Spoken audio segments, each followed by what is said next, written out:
Your school has one of the biggest farms in the whole region, so I came to see today. Could you please introduce yourself to us? I'm Osei Blessing, an English tutor. Can we Actually, walk? I wouldn't say we have the biggest in the Western region, but we also have, if not the first, but then we are with the first. Amazing. And as you can see, this is the maize farm that the school is having. So you only have a maize farm? No, please. We have the veggies, and we also have a cassava farm, and we also have the plantain one also. Wow. So we have all these in the school. What? So how did it come about? Okay. When the new headmistress came to the school, Madam Teresa Dickens, she realized that we have a lot of land that is not being put into use. So when it is weedy, the students just weed, the place become neat. Then within a week or two, the place grow again. So she decided that why not put such lands into good use by growing foodstuff so that teachers and students can also benefit from what is being grown in the school. So we picked the idea from there. Then we started. The unfortunate thing was that we're not in the normal farming season where you can rely on the rain for your harvest. But a tutor from Seco gave us the inspiration that we should try with maize. So we did Mr. Osajifo. That's how we normally call him. Oh, okay. So we did with the maize. So he brought some of the veggies. Yes, I'll take you through. Okay. But when you look at the maize farm, there's the pioneer maize. Pioneer maize. Varieties of maize. But the pioneer is a hybrid maize. 1 month, no, 2 months. A hybrid is what? See, it is a blend of the local and the exotic. Oh, okay. Where you can easily grow without needing much of water, and also disease resistance to is very high. So we decided to go for pioneer.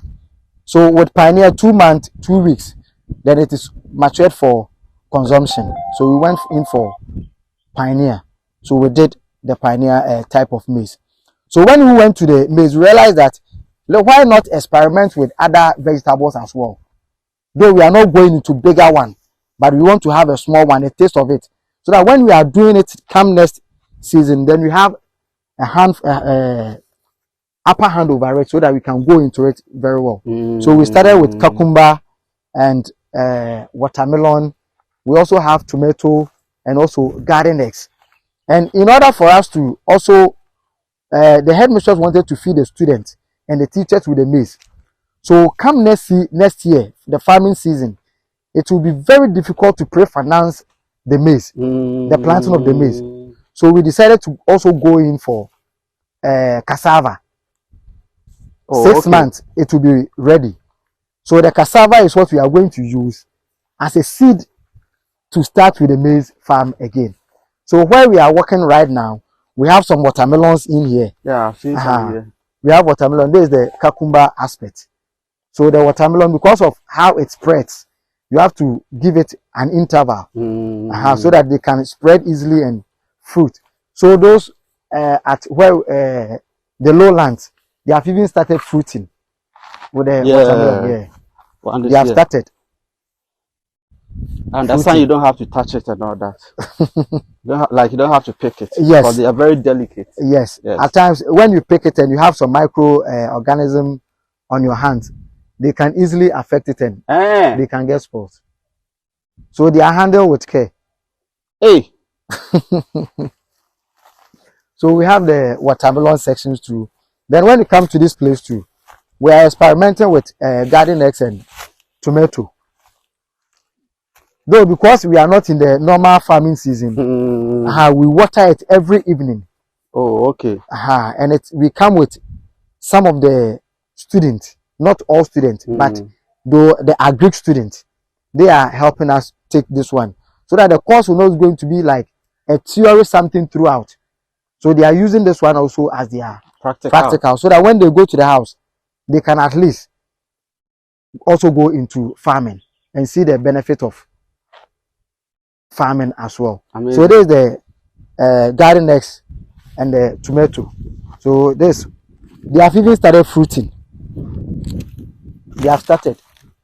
So as you can see, this the garden eggs, they have started fruiting. And the tomato too have started with their flowers. So they are going to fruit very soon. But this is not the only place that we are doing the thing. We also have the greenhouse. Greenhouse? Yes. What is that that? tent? A tent where you can plant. You can do modern farming. So this is where we nest the tomatoes. The tomatoes. So we are going to transplant this one at this area. Oh. Though we have sent some to the greenhouse where it has started growing. But this is where we are also going to plant the remaining tomato seedlings. And that's the cassava, and this is the plantain. No, the cassava is here. This one is for a tutor. The school's cassava is a big one here. A big project. Wow. Have you started? Yes, we have started. But have you been able to harvest any of the crop before? Have you harvested some? Yes. We have harvested the maize and the cucumber as we speak. These are the only two crops that we have harvested for now. They are ready and we have done the harvesting. So even some of the cucumber that we harvested this week is at the headmistress office. So when I go there, I'll get the chance to see it. Oh, it is there. Wow. So this place, we earmark it for coconut farm. But you see, coconut, it will take time before it comes out. That is why, that is why we are using the cassava and the plantain. Also, whilst we weed around the coconut, then we utilize the land around it.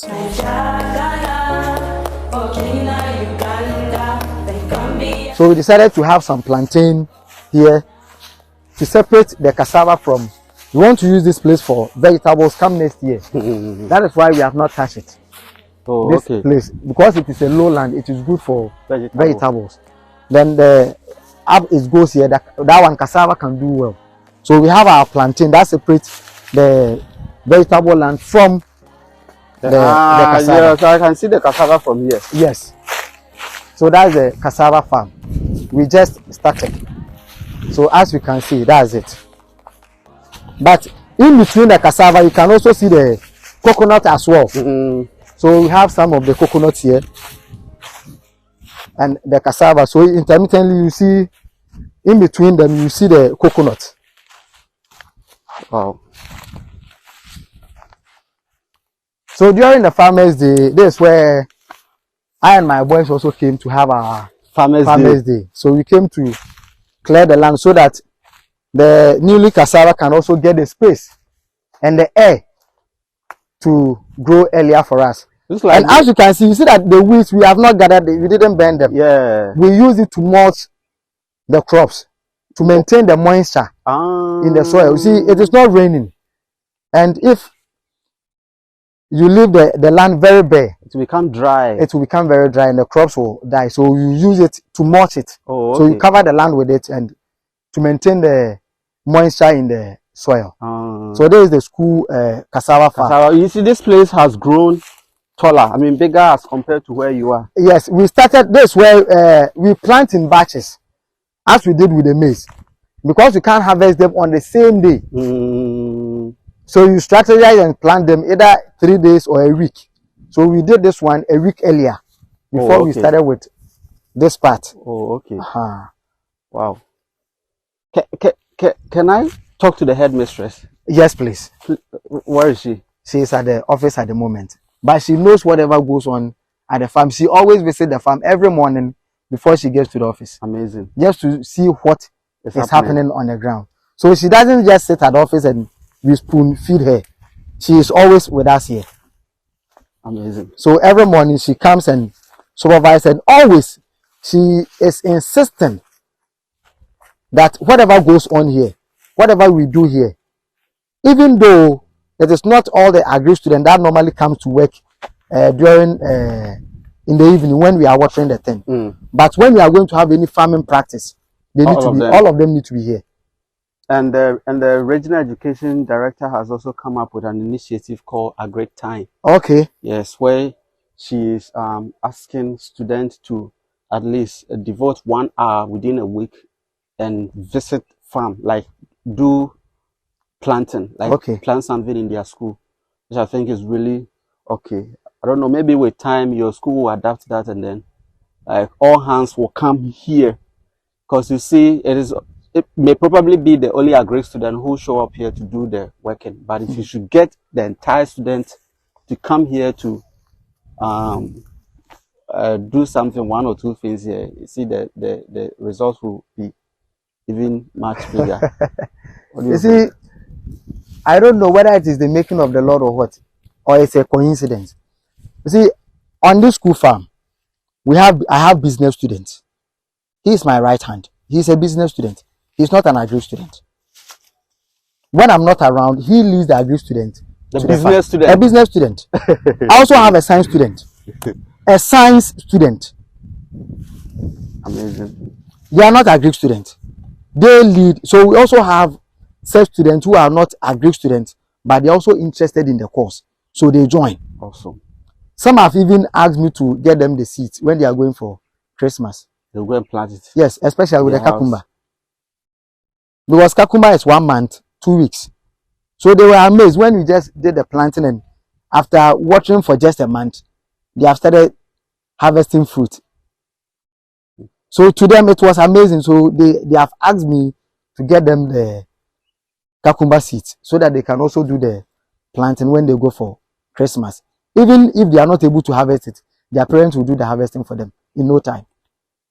So we also have students from other subject area who are also into the school project. I wish that other schools will also motivate the youth, because I am of the view that though times are hard, but if every Ghanaian should make it a point to at least even plant a sucker of plantain,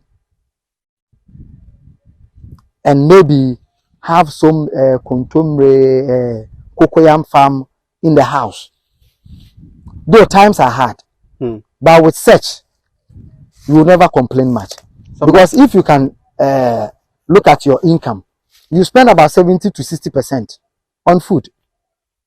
It's true. So if times are hard and maybe you have your small farm, though times will be hard for you, but you can still make ends meet. Somebody told me that in Africa, poverty is deliberate. And to me it is true. Especially in Ghana. Because in Ghana we are blessed. Poverty, like hunger, is deliberate. People are not supposed to be hungry in a country like Ghana because of the kind of land they have. Boss, do you know that when you put a cassava stick on a tarred road and you should water it, it will germinate? We are blessed. So Ghana, we are part of our suffering. I don't want to blame our leaders so much. We are part. Let's go into farming and we'll be okay. Do you agree? The ball is in our court. There's one female. Currently we have two.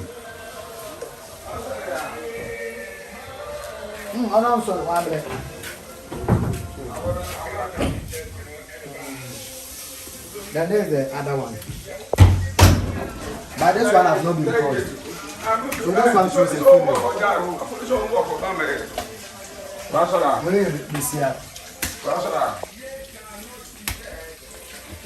Yet to be crossed into a young crossing. Umber hitting young crossing. And there's the male.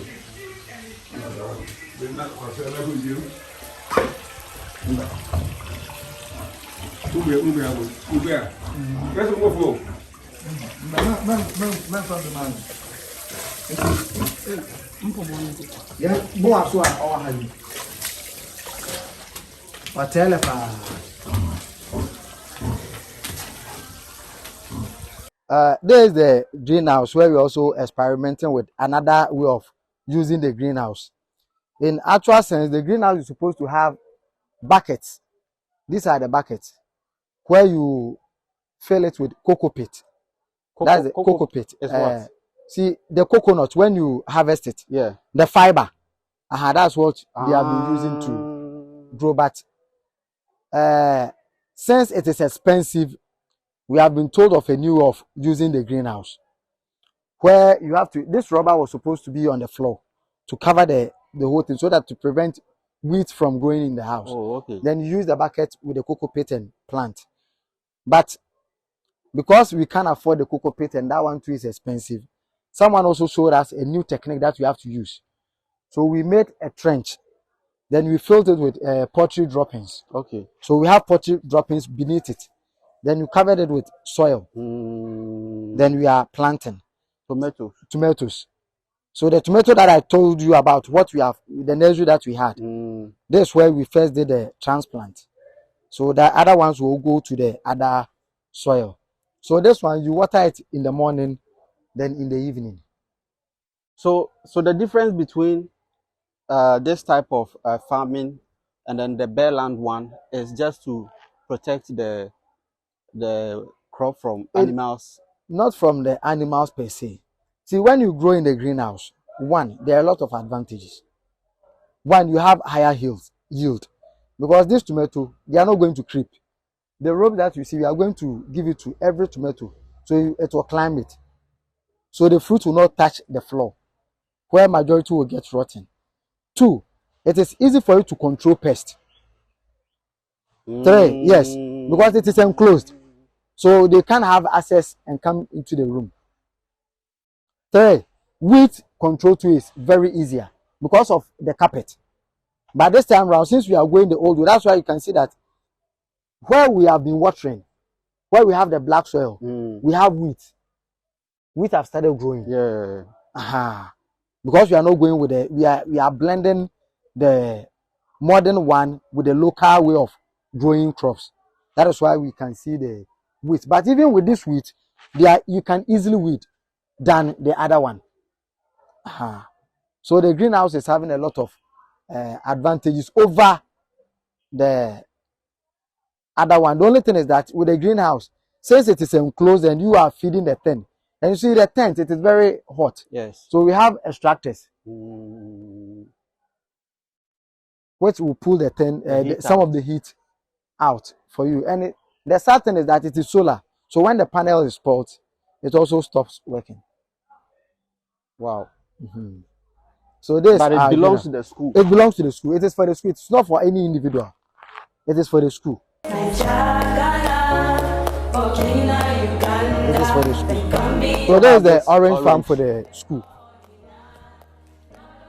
You know, so I think we have 3 tangerines here. Then the rest are oranges. That's one of the tangerine. That's another one. Have you harvested it before? We harvested it during the Farmers' Day and fed the students with it.